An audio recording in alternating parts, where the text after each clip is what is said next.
Hello and welcome to Sustain, the podcast where we talk about sustaining open source for the long haul. Who are we? Where did we come from? Where are we going? Who are the crucial packages? What are the hidden heroes of open source software? Very excited to talk to our guests today. Before I introduce them both, I want to make sure you know who the other voices are in this podcast. There's this voice and this voice and this voice, but they're all actually just me today. I'm Richard Littauer, your normal host, and very happy to be here. And on the recommendation of Andrew Nesbitt, who is the best human ever. Hi, Andrew. Hope you're doing well. We have two of his co-authors on an awesome paper on today. So we have Eva Maxfield Brown and Boris Veytsman. Eva, how are you doing today? I'm doing great. How are you? I am doing well. I am envious of you. I wish I also was in Seattle. It's a lovely place to be this time of year. Boris, how are you doing today? Fine, thank you. How are you? I'm still doing okay. I hear you're calling in from Brisbane, but the Californian one, not the other one. Both of you are on the West Coast, which is the best coast. East Coast just never really cuts it. And I'm speaking as an East Coaster. But we're not here to talk about random geopolitical comments of nonsense. We're here to talk about something important. That's right. Andrew, Boris, Eva, as well as Daniel Meachin, James Howison, who I think we've had on this podcast before, Joao Philippe Pimentel, Laurent Hebert Dufresne, who I think we also may have had in this podcast. And if we haven't had Laurent on this podcast, we've certainly had other people from UVM. They're the best. They have a little seal/otter as their mascot. And Stephen Druskett. And what are we talking about? The paper is called Biomedical Open Source Software, Crucial Packages and Hidden Heroes. It has been published on ORCID, so it's a preprint, which is exciting. But that means that it's like cutting edge. This is so far out there. It's so recent that it doesn't yet have a permanent home for it yet. But ORCID is permanent enough. All right, Eva or Boris, who is best among you to talk about what this paper is and where it started? I'll defer to Boris on this one, I think. Okay. This paper started at the workshop we had at the CZI. At CZI, we are very much interested in acceleration of science and in having sustainable software as a foundation of accelerated science. So we decided to put some effort into understanding what we should accelerate. We spent some time in another paper, which I would like to plug in. This was a paper where we looked at several million papers in biomedical literature and found what kind of software they used and what kind of software they employ and how. And then we decided that, well, we have a huge trove of data. Let's try to think how we can use it. And we decided to gather some people for 2.5 days of very intensive work. And we had several projects. This is one of them. And to tell the truth, it was probably the most intensive and most fruitful workshop in my life. It was definitely much more useful than any conference. And the project Eva and I and other people you mentioned were on was trying to understand the part which was not in our first paper. What kind of software is there which is used but not mentioned because a lot of libraries, a lot of things are not seen by the end users, but still are very important. So we wanted to understand what kind of unsung heroes are there in the field. So what we did, we took all the software which is used in the papers, and then we looked at what kind of dependencies it has and looked at what were most important libraries and most important packages used by software, which is used by medical researchers. Sorry for several levels of reference, but computer scientists know that indirect reference is something we love to do. Don't worry about it. Longtime listeners of this podcast know that dependencies matter, but dependencies matter somehow even more. So yes. This is really, really cool. It's great to hear that the workshop went really well. I was really excited to hear about it. I wish I was there. When Andrew said he was going, I was overjoyed. And so you took a 2 million paper database and you scanned it for all of the software that was mentioned. And then you built a giant dependency graph out of that software to figure out which dependencies were the most central. So this doesn't mean that you're looking for the most cited you're looking for the most used, even if it may have no relation to the end work of the paper. Is that correct in my assumption? Yes. Actually, we were most interested in software which was widely used but not cited. Amazing. I don't know of anyone else who's done this at the same level of scale. What did you find? We found that there are foundational packages which were widely used. We found that many of them were cited. We were looked at packages which were used but not cited, but most of very used packages were cited.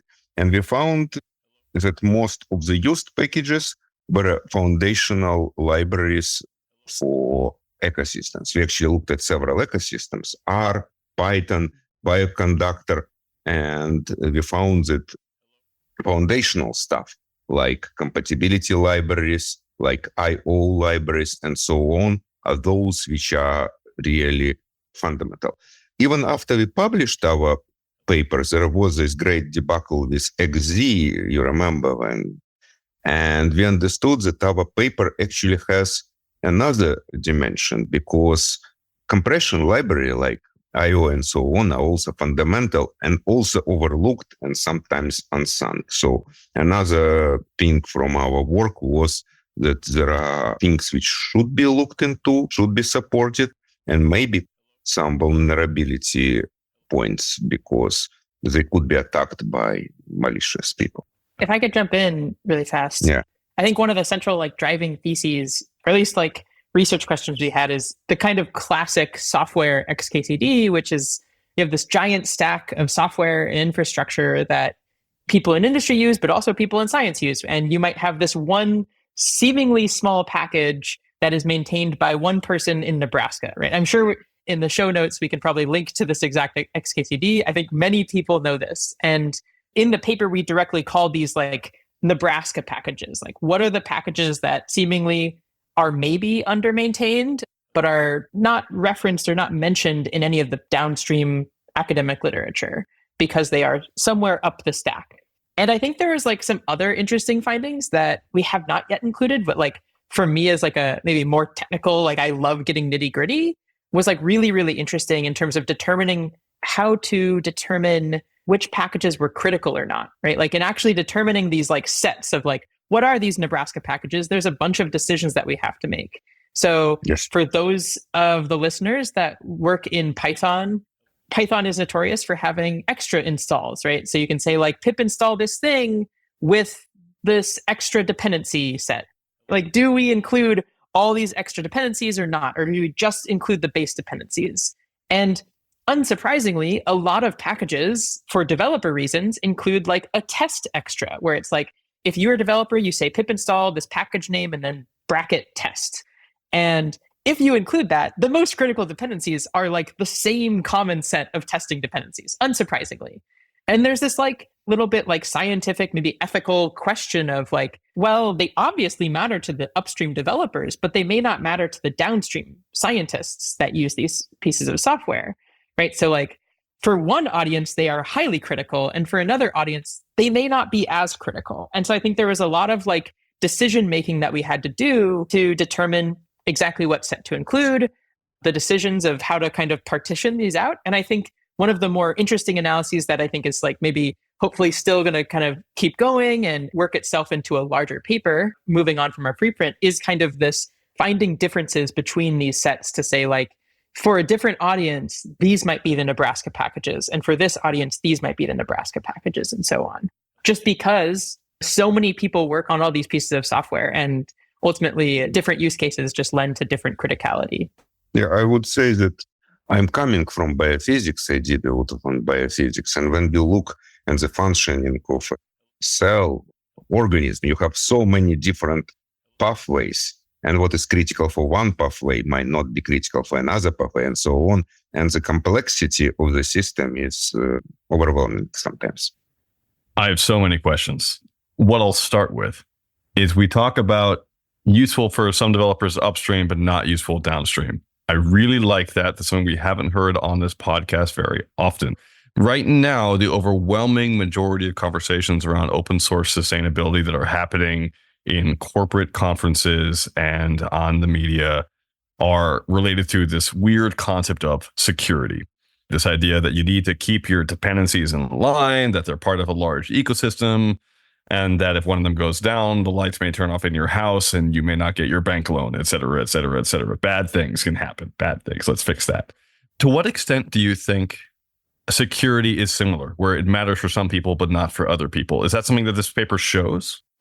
First off, I think security matters a lot, regardless of probably industry or science. It I think especially matters the closer you get towards, let's say, researchers and research teams that are building kind of large infrastructures. If you are embarking on a multi-year grant and you want to set up some large database system with an API exposed that maybe others can access, like that obviously I think is a crucial part of like, we want to keep our costs down. We don't want to expose any API keys or anything like that. I think that's where potentially that matters, right? Is like those long-term grants that you're going to be building a lot of infrastructure, those security implications matter a lot. I think in other contexts, you can kind of shift the kind of idea from security so much to just like bug introduction. And there was recently a paper that specifically demonstrated how a single version of Seaborn, one of the most common plotting libraries in Python, had a bug introduced and it caused kind of incorrect findings. And I think that's exactly where like this type of work comes into place, right? Like in terms of the like supply chain monitoring type of angle, like that I think you're getting to, I think that's where this can come into play, is looking at retractions and seeing potentially what was the set of tools that they were using. And can we see if those set of tools potentially have a bug and that bug caused the problem? Or was it like a scientific logical bug, right? That like they themselves introduced in their own analysis code or in their own assumptions about the experimentation. Does that answer the questions? It does. But I'm just curious if it's the same with testing, where the testing framework really isn't relevant until it's really relevant. You really should have run those tests. But you won't know that unless you know about the entire makeup of the package and where the bugs are going to be introduced. Does that sound like a fair assessment? Yes. I worked with many scientists, and scientists are great people and they're really well trained, but many of them don't have good background in computer science. And the number of scientists who don't think about testing well is much higher than the number of scientists who think. But this means that the tools which they use must be especially well tested and good, because we cannot assume that the end user will take the tools and critically look at the results and test and so on. So I think this puts a lot of importance on the well-tested, well-developed, well-thought about tools. Because when I think about development library for some web application, at least I can think that the user knows something about development cycle, testing, and so on. When you think about scientists, they're very busy, don't know much about tests, don't know much about development, and I don't think it's possible to make them do it. It's difficult. Yeah. In my other hat as a software developer, I found that absolutely nobody of end users reads any documentation. I would also agree with that. I want to quote something from your discussion section of your paper. So here's the first two sentences. The absence of cycles in the network of software packages used in science is quite interesting. It suggests a more robust design structure in the universe of scientific software than in the general software world. Now, to me, that seems to be the opposite of what you just said. Scientists aren't very good at making good code. What were you talking about here when you're talking about cycles and what you found with cycles in the dependency chain? I'm going to make a strong assumption, which is like, I think many people who listen to this podcast are aware of DAGs, or directed acyclic graphs. A DAG, by its name, is acyclic. It does not contain any cycles in, let's say, the processing pipeline. In this case, that's a very similar structure to how we created and measured kind of the quote critical packages. We constructed a graph of the various dependencies and how they connect, right? Is it an upstream or is it a downstream? And we didn't find any cycles in the graph. That's the first part. The second part is that there's two potential answers to your question, right? Which is like, why is this surprising? The first part is that I think there's some of it which isn't surprising. Let's say for the more well-maintained packages, so the pandas, the numpys, etc., the scikit-learns. I don't think that's unsurprising, right? Like those are very well funded. They have a lot of maintainers. They're very well tested and so on. And I think it's fair to say that we shouldn't expect any like random installation cycles or installation loops when a user is installing it and they run into like an install cycle, let's say. But for scientists, they aren't trained in how to package software, let's say, to the kind of community standard. And while Python does its very best to like try and limit this behavior, right? Like naturally, if I remember correctly, if you try to like create a cyclic import or a cyclic dependency, Python will even throw an error in certain cases. Not in all cases, but in certain cases. But it is very common when developing research software to have, let's say, 2 or 3 different packages. If it's like a very established research team on a long-term project, to have 2 or 3 research packages that all kind of depend on each other. And that's the cycles that I think we're talking about, right? Where it's like, oh, this research team is working on this project. They may have one package for kind of managing the data. They may have one package for kind of analysis scripts on that data and so on. And yeah, at least from the sample that we studied, we did not find any of those specifically hard-coded cycles. So I think there's 2 perspectives. One, which is like the more mature software, completely expected not find cycles.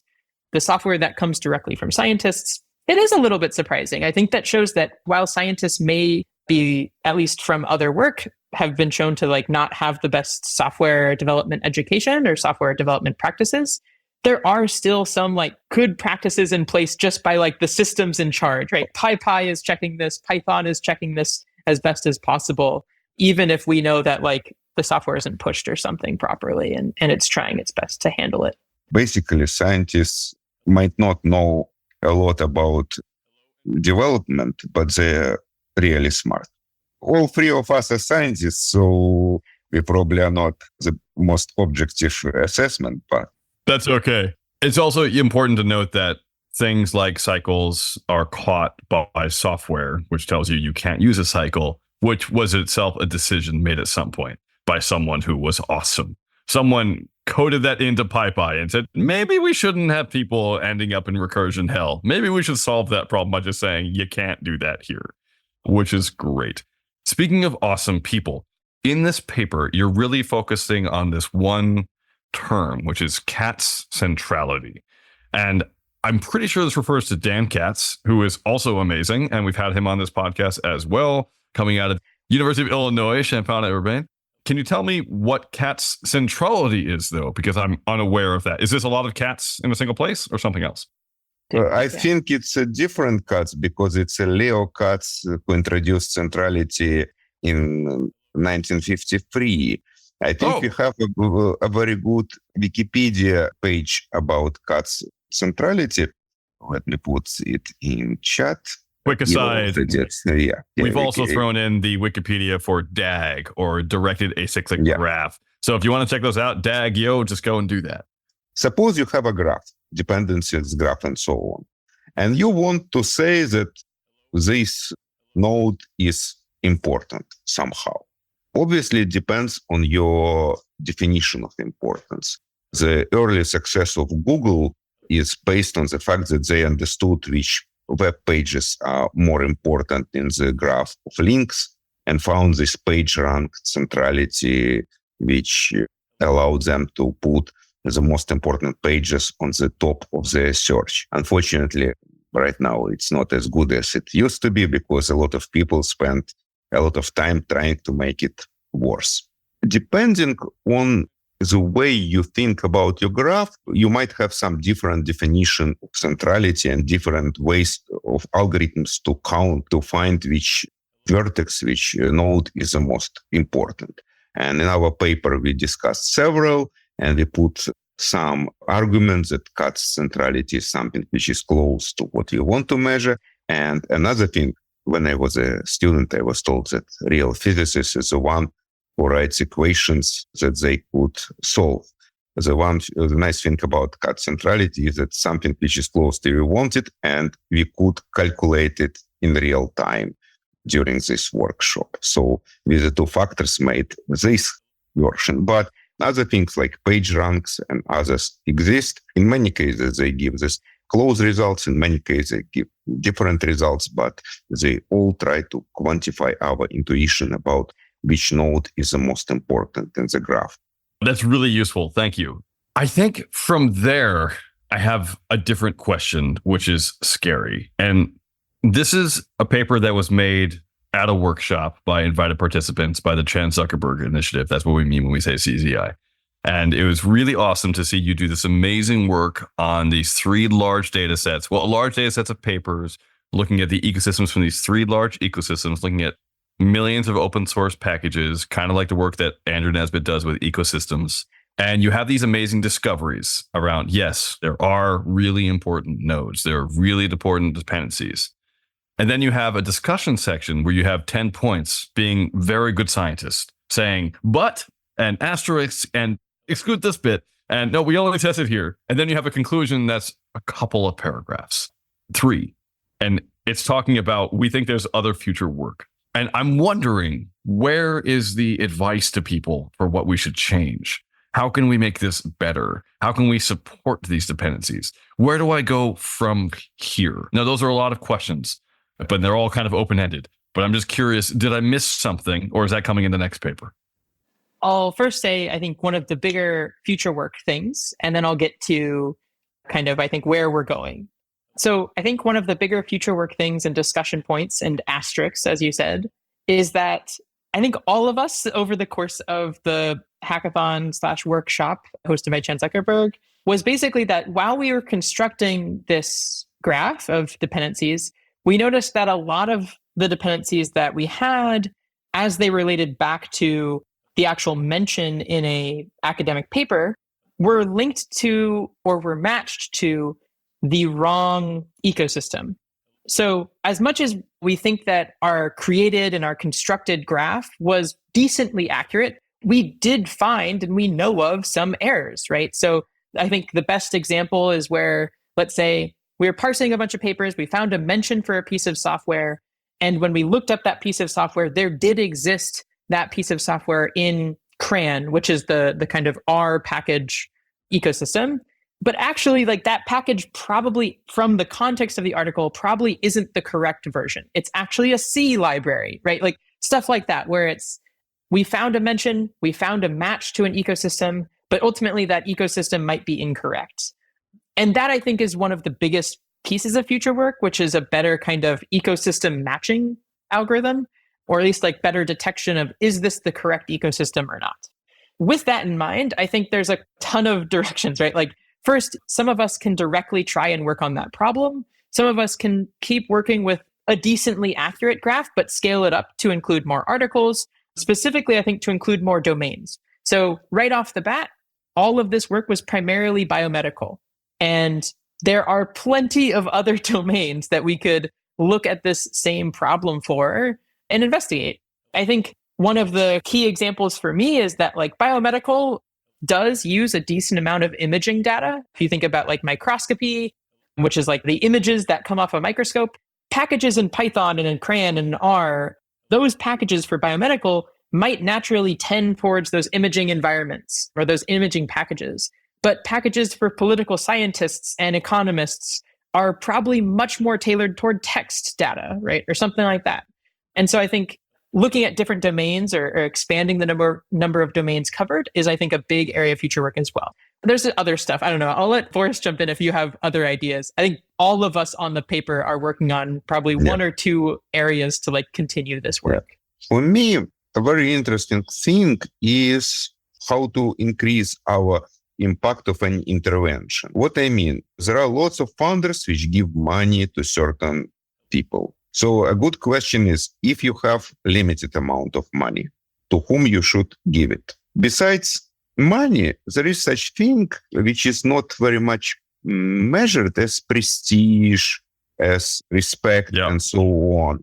Eva mentioned imaging. One of the things that we found at CZI is that we need to improve the prestige of imaging scientists, people who work a lot in creating tools and methods for imaging, which are often not mentioned or not very well mentioned in scientific papers. in some way, they're close to software developers, people who do something very important, critically important, but not very much known, not very much respected maybe in certain circles. And so basically, my interest in finding the way we can find the people who are important, find the projects that are important, and direct our intervention to make the people well paid, well respected, prestigious, and basically to make the result of our intervention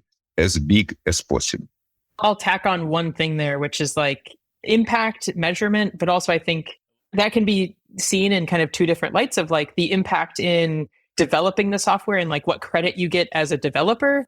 But one of the huge things in, at least in kind of Boris and I's like subdomain of looking at this like research software specifically, is that it's kind of notoriously an example that like research software isn't really incorporated into kind of career trajectories for academics and like scientists. And maybe we can find a way to incorporate our findings into better understanding the impact that a scientist has outside of publishing papers, but publishing packages. Absolutely.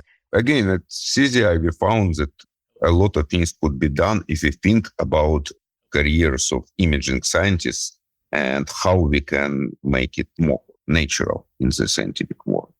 The thing is that scientific structure is very old. It grew naturally. You know that in computer science, we have naturally grown versus designed things. It grew naturally. It has a lot of very archaic and old things, which are still since medieval times. And if we want it to be efficient, we might want to think how to make it better.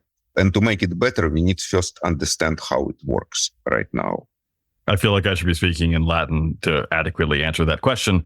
I agree that science is not particularly good. Neither is software development. Your GitHub stars, your GitHub commits, the green platform, whether or not you have a 4-figure, 8-figure salary at a major tech corp at FANG or not, these are all things that matter to different people. You mentioned that you're doing a lot of future work, which is great.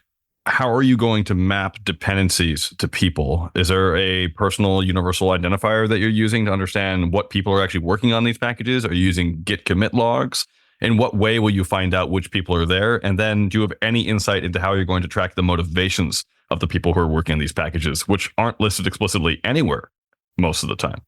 You touched a rather sensitive part, because a lot of work which we did and a lot of work that Eva did is not published in this paper, and it's outside of our thing, because we spent quite some time thinking about people, looking into GitHub log and creating a lot of data. And then at some point, we stopped because we don't know how much we can publish without being... It's sensitive data, and it's hard to it's publish very that sensitive.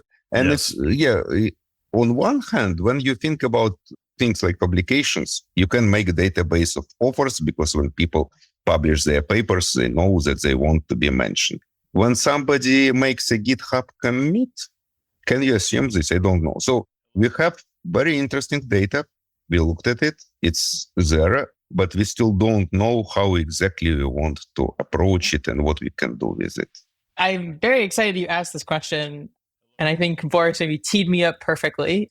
Something that I have been working on with my advisors, and I haven't yet even published a preprint, but I can say that I will be presenting the work at ICSI, the International Conference for Science of Science and Innovation, is sort of trying to address this problem, which is, I think if you create an account on GitHub, you may attach your email, but you can kind of fake an email, right? Like people can have whatever email they want to have, and that's not the best identifier.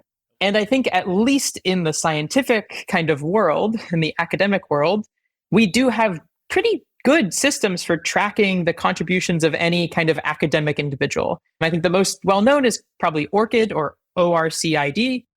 And one of the things that my advisors and I have worked on over the past couple months is specifically a classifier to match a GitHub profile with an author, given a single repository and paper pair.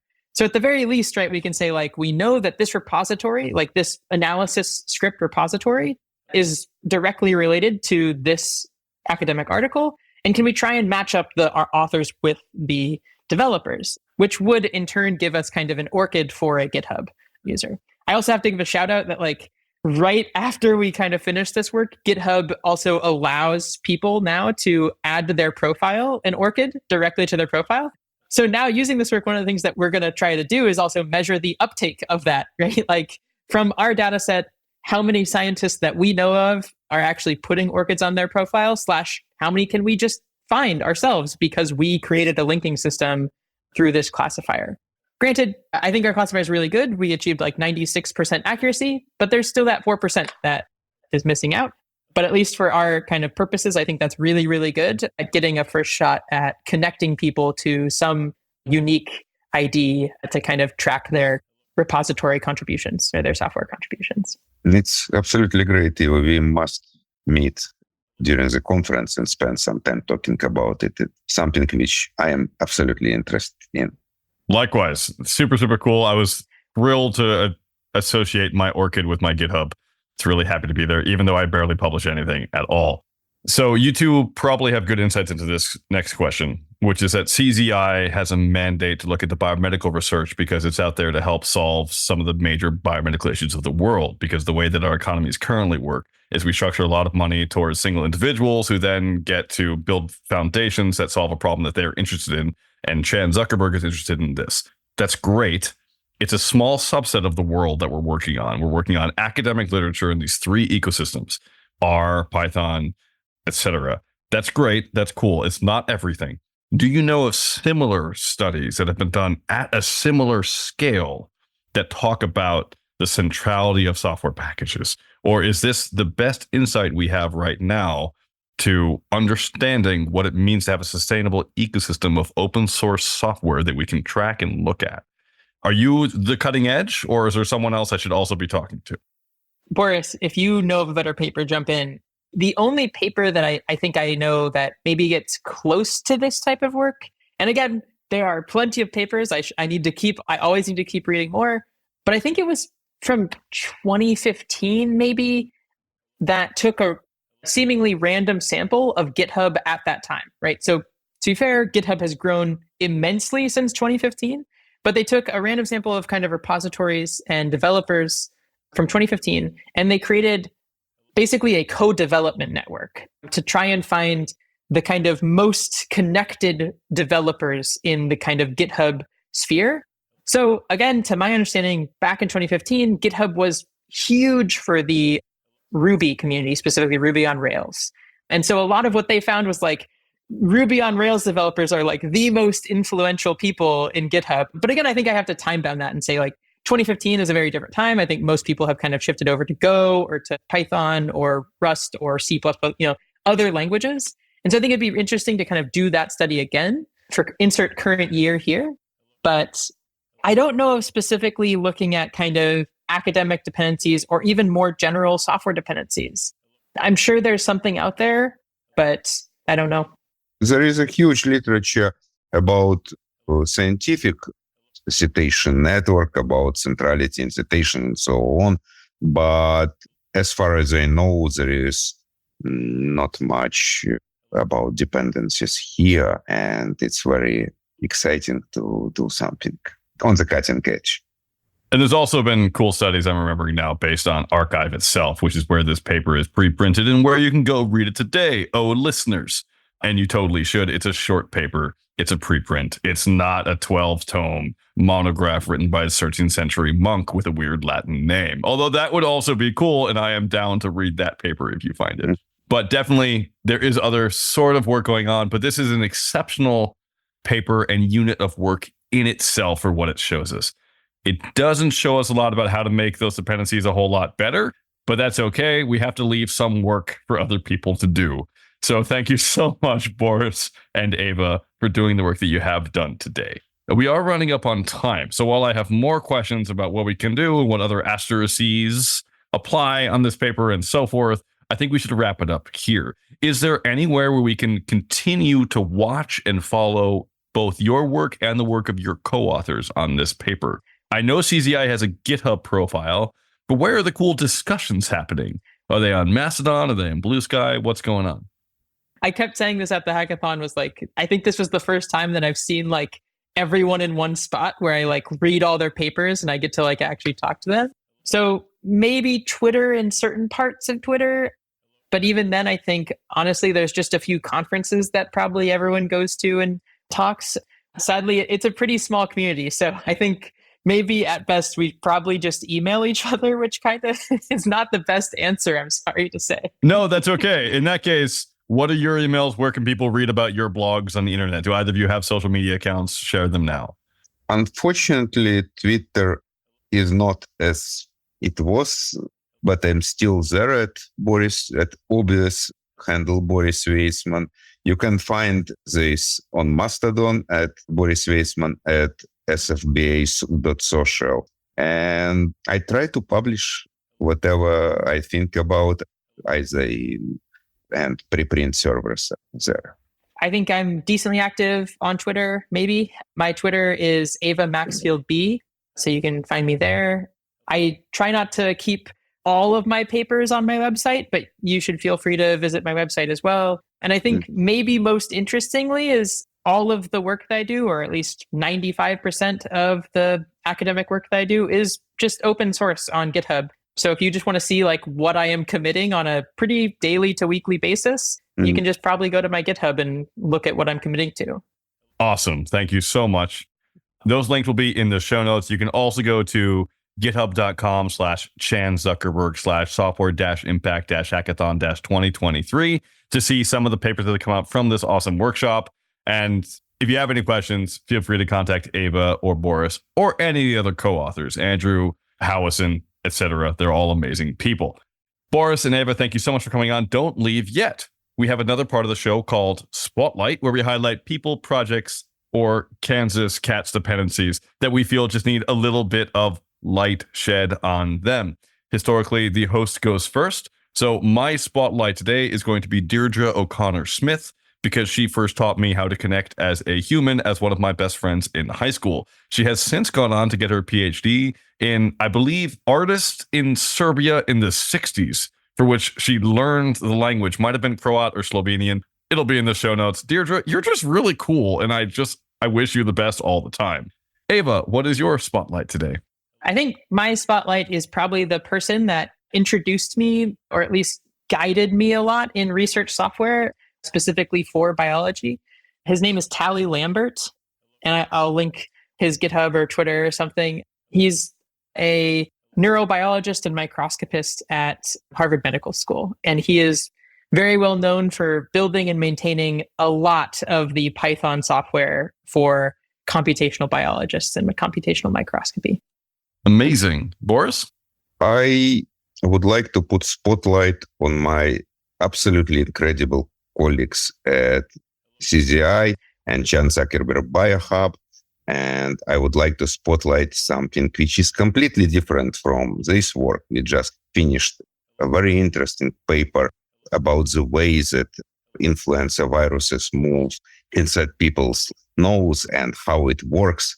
And I'm so much enthusiastic about my great colleagues and absolutely great collaborators which were able to do things like this.